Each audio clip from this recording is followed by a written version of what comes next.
Hello, everyone. Welcome to Black Girl in the World. If you don't know me, you will. And if you do, welcome back. Has it been a while? I know you miss me so much. It's your host, and this is the show. And one of the shows I hope you enjoy listening to. This episode, we will be discussing very, very important matters.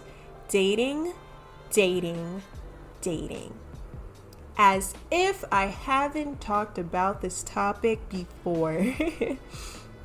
But this topic is a bit different, yet not at all. Dating who you want to date and having the courage to establish your boundaries. But Tashika, that is a given, right? No, not necessarily, and I can assure you that it's not. If you really don't see yourself getting into a serious relationship right now, this may be for someone else that you know wants to be in one, or just an episode that you can learn from.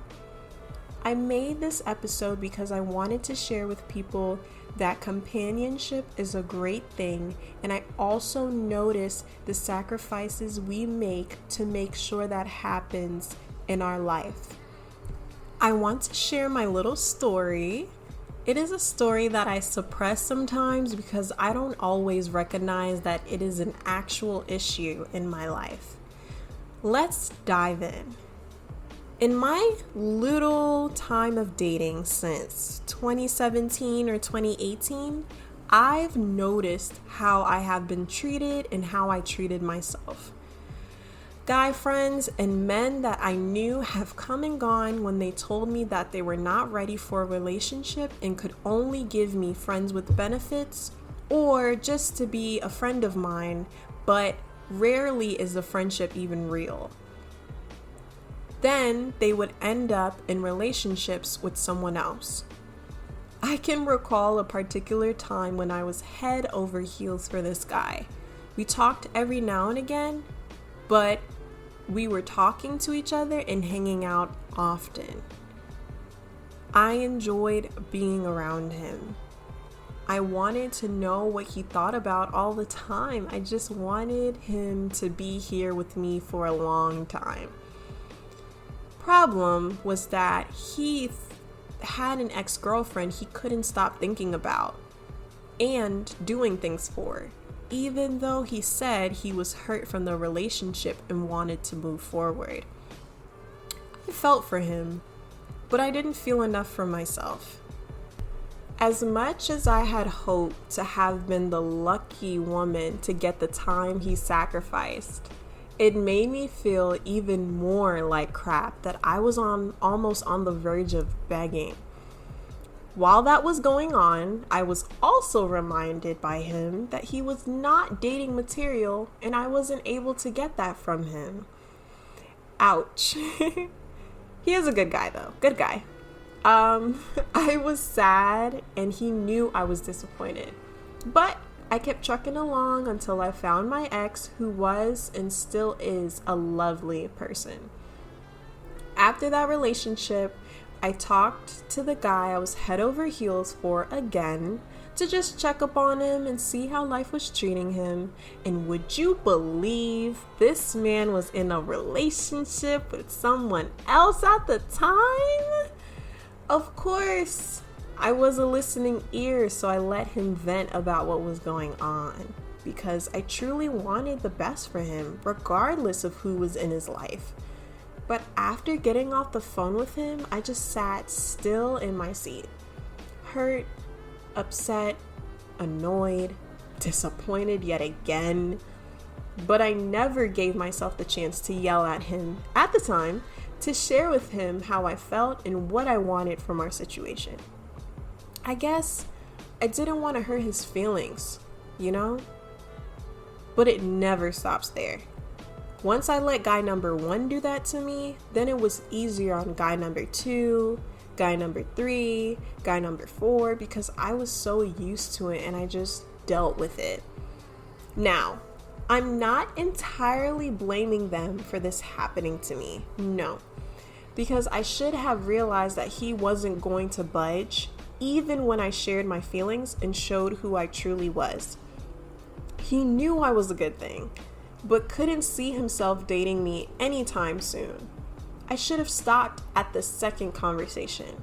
I should have done other things with my time, like strengthening friendships, family relationships, reading more, exercising more, studying more, just doing more. Something like that, you know? But I let hope get to me and comfort me by telling me to wait it out, that it gets better with time, and he'll come around, because they don't let go of a good thing. No. People will budge for what they want to budge for. These men were establishing their boundaries with me, and I had to either get with it or get left. Would they have done that for me? Would they have waited it out for me and stuck around to be my friend? Maybe not. But it hurts to know that I'm honestly not alone in my findings.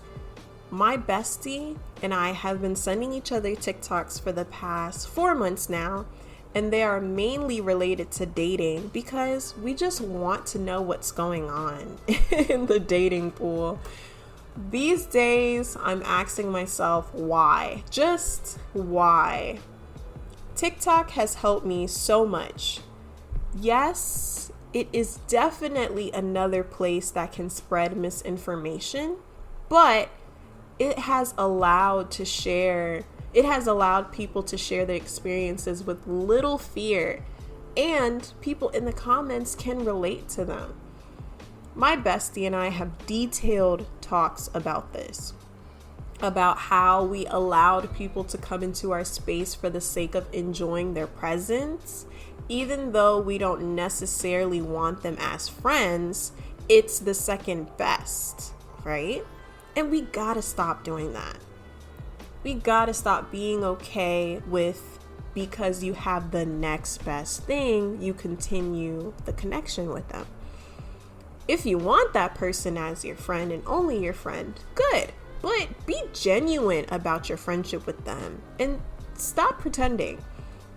I'm saying this to me too, because I love calling a good guy my friend and not minding if we talk on a platonic level, and nothing's wrong about that. But what about me and what I want? Why am I neglecting myself and not being considerate when I have been considerate? And it honestly doesn't matter when sex is a factor or not. That is very situational. People want to see what the sex is like first before dating you, so they make you their friends and stuff. And honestly, it's not guaranteed either. You aren't okay with that, and you shouldn't go along with that if you're not comfortable. I'm not saying that people who beg are weak, but you should never beg for someone's love, especially when you know just how precious it is to love someone, and finding someone who you don't have to beg to show you that treatment and more. Thank you for taking the time to listen to my little rant. Share, subscribe, and comment. Check out the other episodes if you haven't already. All right, y'all, this is my time. Bye.